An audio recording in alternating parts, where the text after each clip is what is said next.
Bonjour, on se retrouve aujourd'hui pour la troisième vidéo de ma série sur les arcanes majeures qui répond au tag de Katou Tarot, top des atouts du tarot. Le but du jeu, c'est normalement de présenter ses 5 versions préférées de l'arcane dans sa collection de tarot. Pour la troisième fois consécutive, je montre bien plus que 5 cartes puisque j'en montre 10. Le but pour moi, c'est pas tant de montrer mes versions préférées, même si en soi, elles font souvent partie de celles que je montre. C'est surtout de montrer des versions de l'arcane qui montrent un peu autre chose que ce qu'on a l'habitude de voir dans le tarot de Marseille, le Rider-Waite-Smith ou encore le tarot Thoth, pour avoir juste d'autres visions, d'autres points de vue, d'autres symboles, d'autres compositions, qui interrogent un peu, qui remettent certaines choses en question ou qui apportent juste des analyses complémentaires. Voilà. Voilà, je vais commencer par vous montrer 2 cartes qui se rapprochent le plus des images traditionnelles, sachant que je n'ai pas à vous montrer le tarot de Marseille ou le tarot Rider-Waite-Smith. Donc, ce ne sont pas vraiment les images traditionnelles. Ici, on a la carte de mon tarot de la fortune, de la prêtresse, et ici, on a la carte du Cosmic Slumber Tarot de la grande prêtresse. Donc, la mienne ne s'appelle pas la papesse, j'aimais mieux le mot prêtresse et ses connotations. Dans le tarot de Marseille, elle s'appelle la papesse. Quels sont donc les symboles qui sont récurrents dans cette carte? On peut voir donc un personnage au milieu de la carte qui est en position assise, donc plutôt immobile, passive, réceptive. On a une personne qui se trouve généralement entre 2 piliers ou ici 2 rideaux, avec parfois un rideau qui relie les 2 piliers ensemble. Donc on a une notion de stabilité, de structure, de protection aussi, de fiabilité. On a quelque chose de solide auquel se raccrocher. Il y a aussi une notion parfois d'intérieur avec les piliers et le rideau. On sent qu'on n'est pas tout à fait à l'extérieur non plus. C'est beaucoup une carte qui se rapporte à l'intérieur, j'en parlerai plus tard. On a parfois aussi des représentations végétales entre les 2 piliers souvent, mais aussi parfois au pied de la prêtresse. Ce qui revient le plus, ce sont les grenades qu'on voit ici. La grenade, c'est un fruit qui est souvent le symbole de la fertilité, de la fécondité, de la séduction, de l'abondance, J'ai perdu mon mot. Mais du coup, c'est aussi un fruit qui est fortement en lien avec le mythe de Perséphone et on peut retrouver beaucoup de Perséphone dans la prêtresse. Il y a aussi avec la grenade, voilà ce que je voulais dire, une notion de mystère, d'initiation et d'outre-monde. Voilà.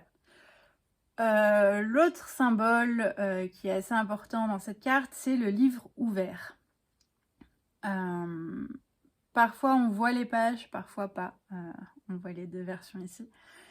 Il y a une notion du coup de connaissance, de savoir, de recherche, d'étude, une volonté de comprendre les choses.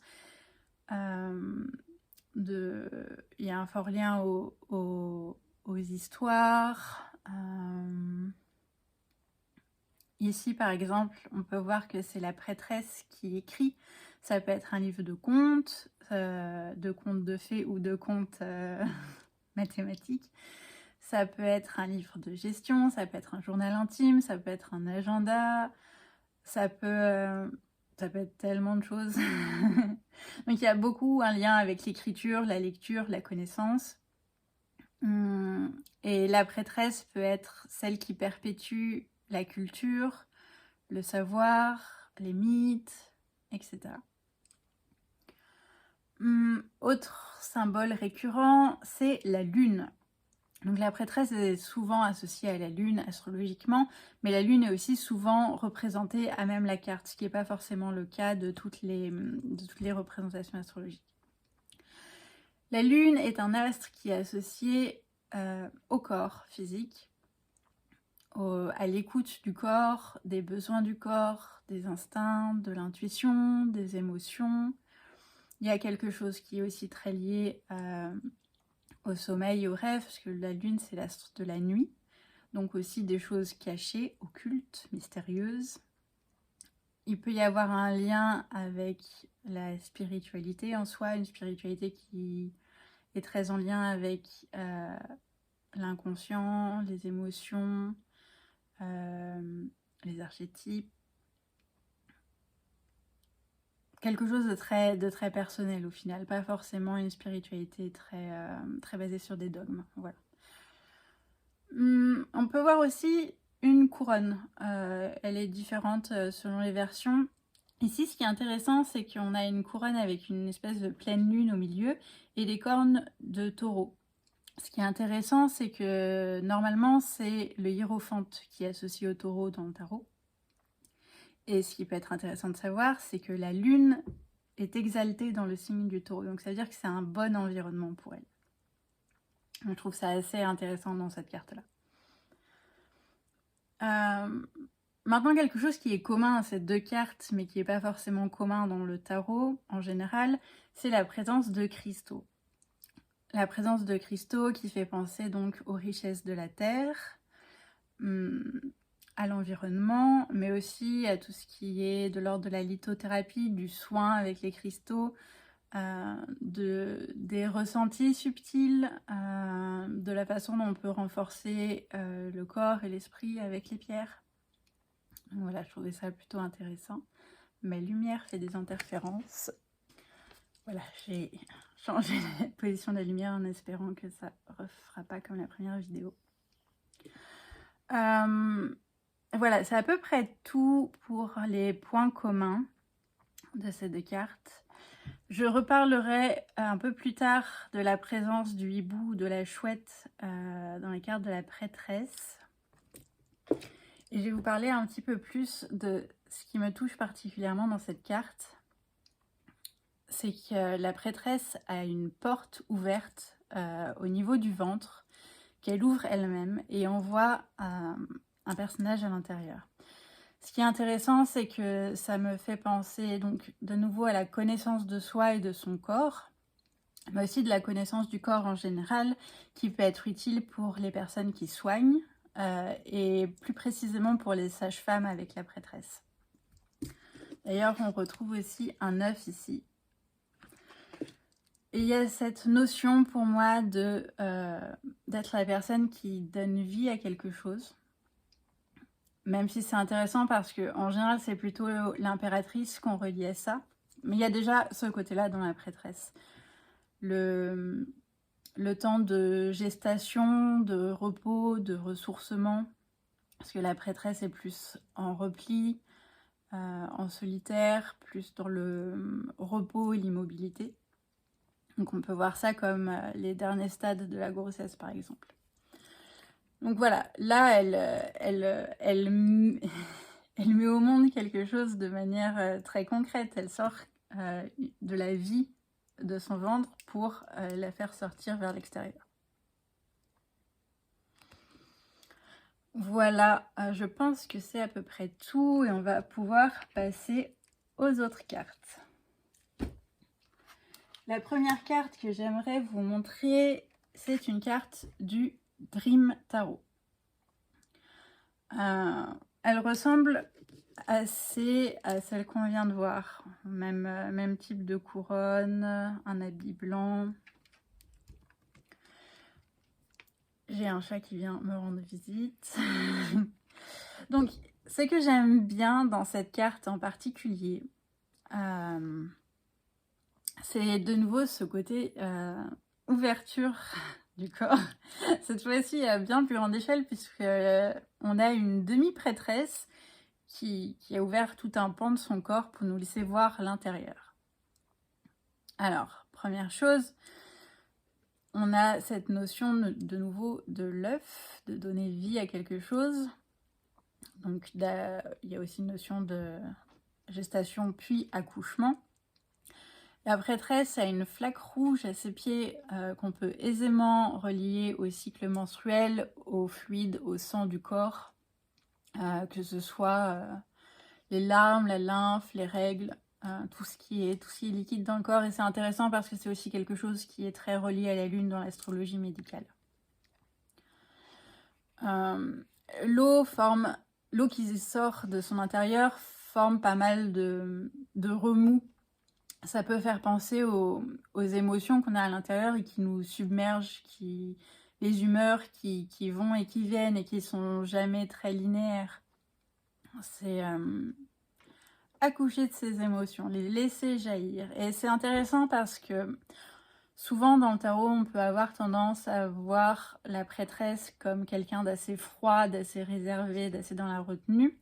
C'est souvent le cas dans le tarot de Marseille avec la papesse. Mais ça c'est un peu généralisé quand même. Et là, on a quelque chose de, au contraire, très vivant, pas du tout pudique pour le coup. Ce qui est intéressant, je sais plus si je l'ai dit, mais avec la papesse et la prêtresse, on a souvent un voile. Donc une notion de choses cachées, de pudeur, de secret, de se dissimuler aux yeux du monde. Et là, on a un peu les deux. On a un peu cette contradiction-là. Et en plus, ici, donc la prêtresse a un espèce de poignard pour s'ouvrir le corps. C'est quelque chose qu'on ne verra pas souvent dans d'autres cartes, le poignard. Mon chat est en train de se brosser tout seul, désolé si vous entendez du bruit. Et du coup, ici, ça met la prêtresse en position d'activité. C'est une personne qui est proactive, qui va pas juste dans les profondeurs et dans l'intériorité de manière symbolique, mais qui peut y aller de manière physique. Un peu comme on va disséquer quelque chose en science pour voir ce qui se passe à l'intérieur. Ça peut aussi être un atamé rituel. Donc il y a une notion de rituel magique, spirituel. Une chose que je trouve intéressante, c'est qu'ici, les piliers, on les retrouve à l'intérieur de la tête. Donc, c'est chercher à comprendre comment est structurée la conscience, l'inconscient, la psychologie, de comprendre les choses par paliers, de comprendre les archétypes qui sont sous-jacents à beaucoup de choses. Donc il y a vraiment la connaissance du corps et aussi de l'esprit qui est intéressante ici. Voilà, je pense que c'est tout. On retrouve encore le symbole de la lune sur une boucle d'oreille comme moi. Voilà pour cette carte. Ensuite, une carte du Tarot of the Spirit. Alors, on retrouve une image assez traditionnelle de la prêtresse. Ce que je trouve intéressant ici, c'est que le voile lui couvre toute la tête. On ne voit pas du tout le visage de la prêtresse. Et à la place de la couronne, il y a un œil géant. Là, on a une notion de clairvoyance, d'omniscience, d'observation, de contemplation, de méditation, de pouvoir aller voir derrière les apparences, parce qu'elle est voilée, elle voit quand même. Il y a presque une notion de divin, ce qui est normal parce qu'on est dans la prêtresse, mais il y a quelque chose qui est encore plus lié à la divinité elle-même. C'est comme une divinité ici qui tient les comptes de nos expériences, de nos comportements, presque comme une divinité qui juge les âmes en fin de vie au final. Il y a aussi cette espèce de damier en carrelage qui m'évoque beaucoup un plateau de jeu d'échecs. Et donc il y a une notion de stratégie, d'organisation, de réflexion,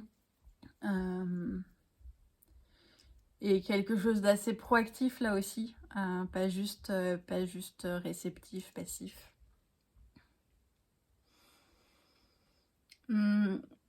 c'est à peu près tout ce que je voulais dire ici, à part qu'il y a vraiment quelque chose de très, très structuré, très carré, très... Je ne saurais pas exactement dire les bons mots pour ça, mais c'est vraiment presque quelque chose de l'ordre de l'empereur ici. Voilà. Ok, pour celui-ci. Ensuite, on va passer au Numinous Tarot. Ce qui est intéressant ici, c'est que la carte a été renommée. Donc, au lieu d'avoir la grande prêtresse, on a The Diviner, c'est le devin, l'oracle, la médium, la voyante, par exemple. Et ce qui est intéressant, c'est que le personnage a les yeux bandés. Donc, c'est encore une fois quelque chose de l'ordre de voir au-delà des apparences, de voir au-delà du tangible, d'aller regarder à l'intérieur de soi. Ça rappelle aussi le rêve, le fait qu'on dort les yeux fermés et qu'on voit quand même des choses à ce moment-là. Le personnage a des espèces de bandelettes autour du corps.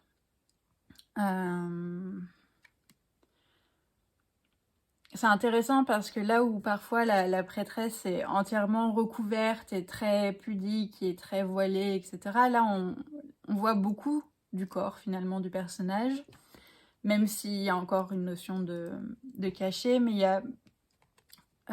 a plus d'ouverture, plus de dévoilement. Et je peux voir ça éventuellement comme le fait de... Par exemple, une personne qui est médium, qui fait de la cartomancie, qui est devin pour les autres, va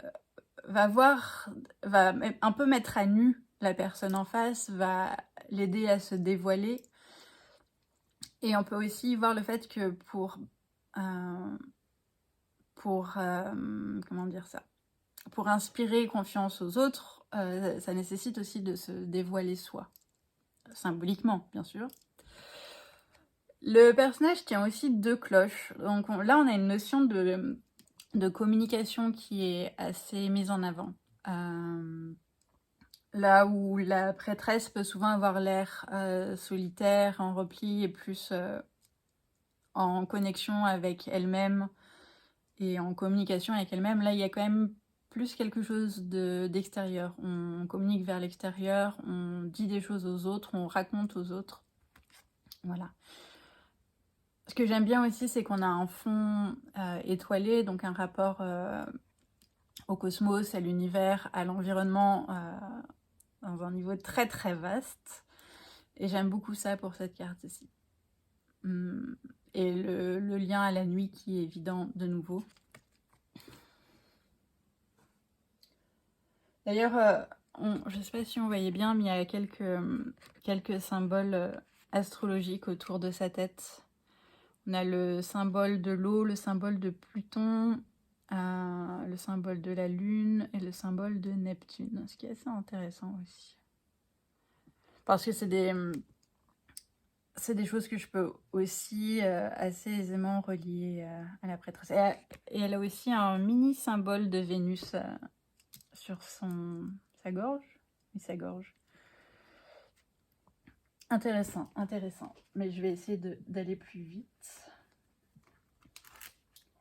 pour que la vidéo ne soit pas trop longue. On passe ensuite à une carte du tarot ultraviolette. Et voilà, là on retrouve beaucoup d'éléments astrologiques qui sont reliés par des fils au ventre de la prêtresse. Et derrière elle, on a aussi un ciel étoilé avec des constellations et une lune. Du coup, j'aime vraiment bien cette carte parce que j'aime beaucoup l'association de l'astrologie à la grande prêtresse, évidemment. Pour tout ce qui est meilleure connaissance de soi, du monde, des gens autour de soi. Aussi le lien au cycle lunaire, par exemple, qui peuvent avoir une incidence sur beaucoup de choses sur Terre. tout ce qui est de l'ordre des rythmes naturels aussi, d'évoluer selon ses propres rythmes, de respecter ses besoins de repos, d'accepter qu'on ne soit pas toujours en processus d'expansion et de croissance, mais qu'on a aussi des moments de décroissance et de ralentissement. C'est à peu près tout ce que j'ai à dire sur cette prêtresse, à part que je l'aime vraiment beaucoup. On peut noter aussi quand même qu'elle a les jambes à demi enfoncées dans l'eau. Donc il y a de nouveau ce rapport au fluide, à l'eau, aux marées, aux fluctuations, à quelque chose d'assez mouvant, d'assez adaptable. Bref. Voilà pour cette carte. Je passe ensuite à une carte du tarot des éléments. On a une carte qui a été ici renommée. On a la Vierge au lieu de la prêtresse et un sous-titre qui dit réceptivité. Je vais vous lire la petite phrase qui est écrite en dessous, qui est extrait du Tonnerre intellect parfait. C'est moi la honte et l'assurance, je suis effrontée et je suis réservée. Donc on a des notions que j'avais déjà abordées avant qu'ils reviennent ici, avec une certaine forme de pudeur, de réserve. En plus, elle s'appelle la Vierge. On est avec la carte de la papesse, donc il y a quelque chose qui me fait penser aux nonnes, au couvent, au fait d'être un peu caché, isolé des autres, de rester un peu entre soi, de cultiver des notions de pureté, de chasteté, de virginité, etc. Parce que justement, il y a souvent un lien aussi à la honte avec ça. Mais il y a quand même une espèce d'équilibre qui se fait dans cette carte. On a quand même une femme qui est nue, qui tient une rose avec des épines et on voit une goutte de sang, donc comme si elle se blessait avec les épines. Il y aurait plein de choses à dire de cette carte, évidemment. Mais je vais pas avoir le temps parce qu'il me reste encore 5 cartes à lire. Mais c'est assez intéressant. Donc là on a un environnement qui est une forêt dans la nuit. Il y a encore une notion de solitude, d'espaces liminaux, de cachets et de lien au territoire sauvage.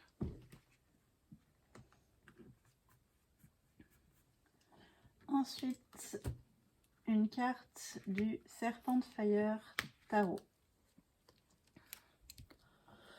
Ce que je trouve intéressant ici, c'est qu'on a quelque chose qui est très nocturne directement. On a un ciel noir, on est dans les nuages au-dessus de montagnes.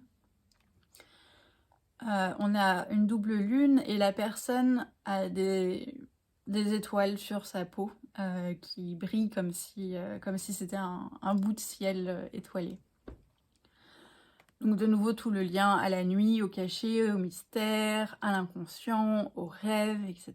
Là en plus on a un portail qui montre clairement un espèce de transition, de liminalité, un seuil d'initiation par exemple, un seuil entre l'éveil et le rêve, entre le réel et l'imagination.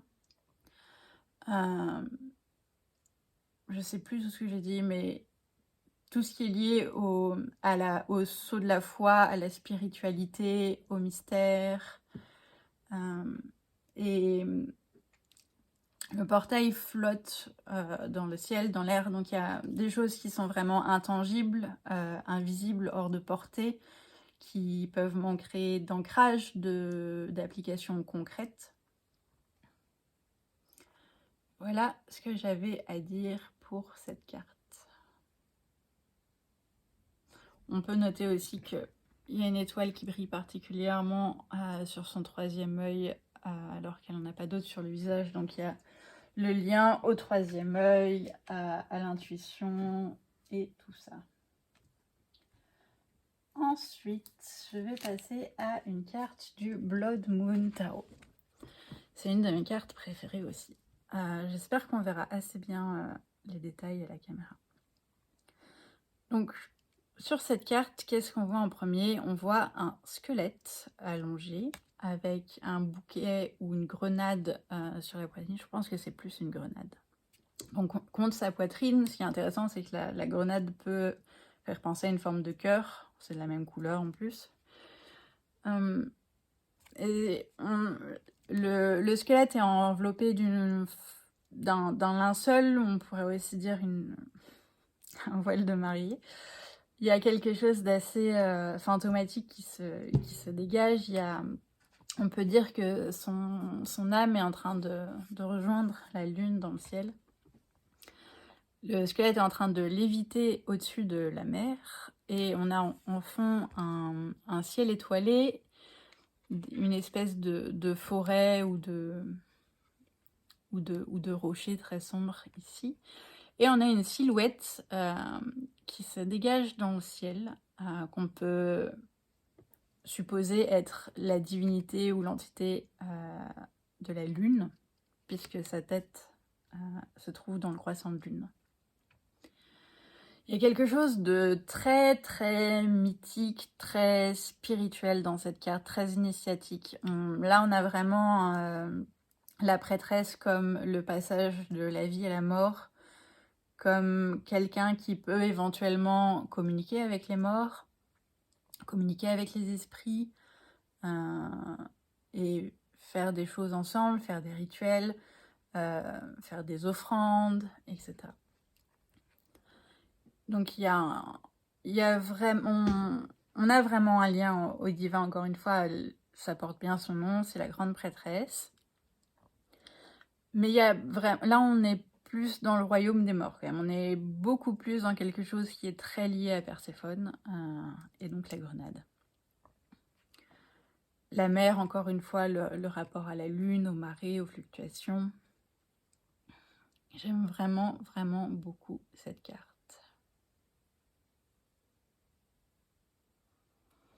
Et du coup, ça fait aussi de la prêtresse quelqu'un qui a un rapport peut-être au temps qui est différent, un rapport à la vie qui est différent, où les choses sont beaucoup plus cycliques et pas forcément fatales.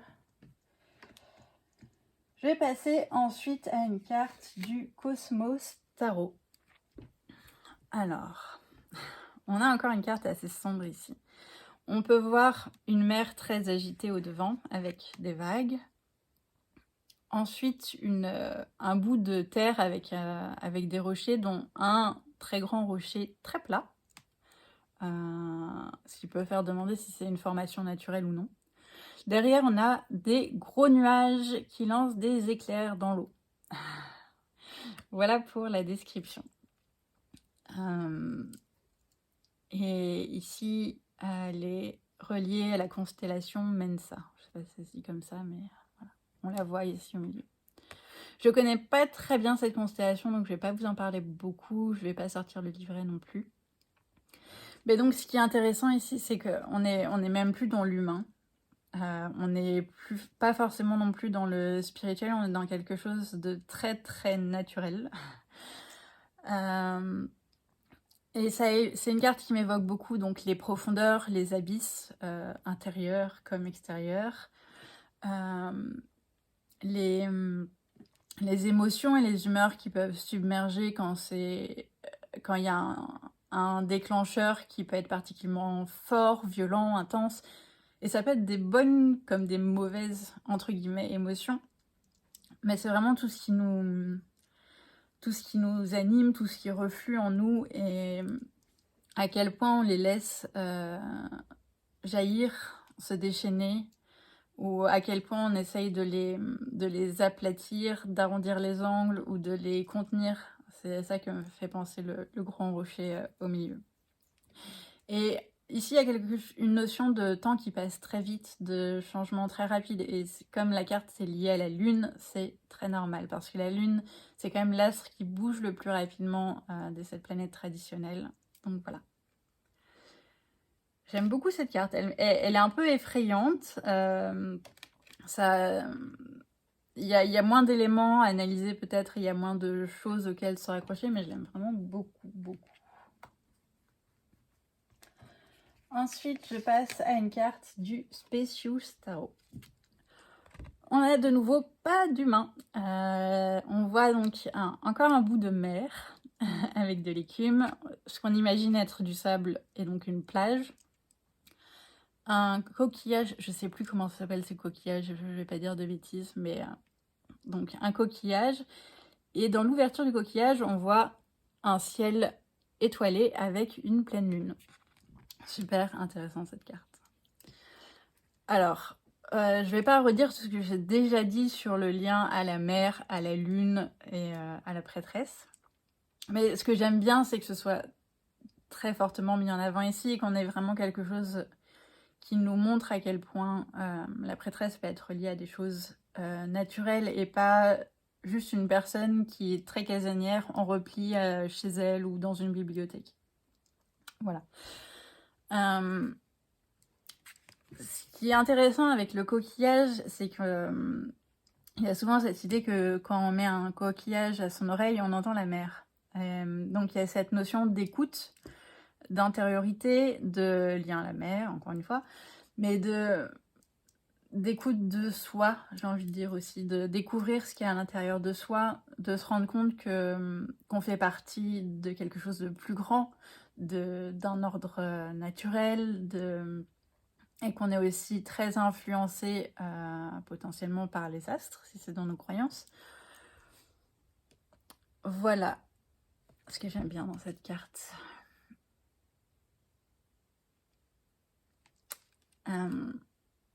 Éventuellement, je sais que souvent les coquillages ont été associés à Vénus et à la féminité. Mais comme j'utilise pas souvent de symbolique très genrée dans mes lectures, c'est pas forcément quelque chose qui va être pertinent pour moi. Mais ça peut être intéressant peut-être à dire ici. Et enfin, la dernière carte. Une carte du Embroidered Forest Tarot. Je le dis très mal, mais c'est pas grave. De toute façon, je mettrai tous les noms en description. Regardez comme c'est beau. C'est difficile à prendre en photo, mais c'est une des raisons qui font que j'adore ce tarot. En plus du fait que c'est des cartes qui ont été brodées. C'est incroyable. Le travail qu'il faut pour faire juste une carte, c'est magnifique. J'espère que ça montre bien la vidéo. Superbe. Donc ici, il n'y a pas énormément d'éléments à analyser. J'ai déjà beaucoup parlé de la lune. J'ai déjà beaucoup parlé du ciel étoilé et donc de la nuit. Du fait que parfois, certaines parties de la prêtresse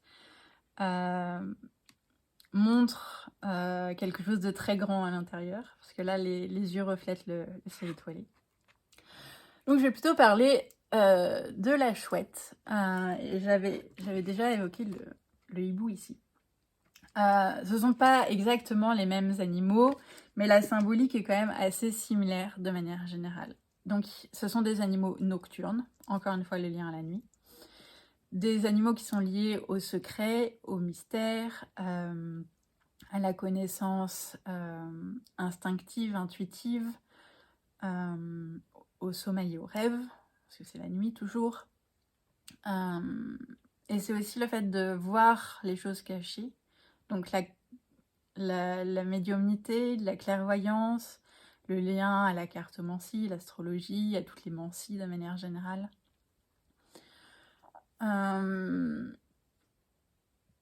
Est-ce qu'il y aurait d'autres choses à dire sur le symbolisme? Il y a quelque chose d'assez solitaire aussi, il me semble, qui est très très en lien avec la prêtresse. C'est pas forcément... je sais pas si c'est vraiment un oiseau perçu comme très messager, à part les messages de soi à soi ou les messages plus subtils par exemple. Enfin voilà, j'ai essayé de garder la vidéo assez courte et de ne pas aller trop en profondeur. Mais si vous aimez bien ce genre d'analyse visuelle de cartes, j'en propose tous les mois plusieurs sur ma page Patreon où je fais un article, un gros pavé par carte que j'analyse, où je reprends tous les éléments visuels, toute la symbolique et l'interprétation qui peut en découler, avec une vision de carte qui est différente à chaque fois, comme là j'ai pu le faire ici. La prêtresse ne dit pas les mêmes choses selon les visuels des cartes. Voilà. Si vous voulez en savoir plus, sinon sur l'interprétation de la prêtresse de manière générale, j'ai une page qui est dédiée sur mon site, qui reprend les mêmes informations que dans le livret du tarot de la fortune. Voilà, je pense que c'est tout pour moi. On se retrouve la prochaine fois pour l'impératrice. Salut!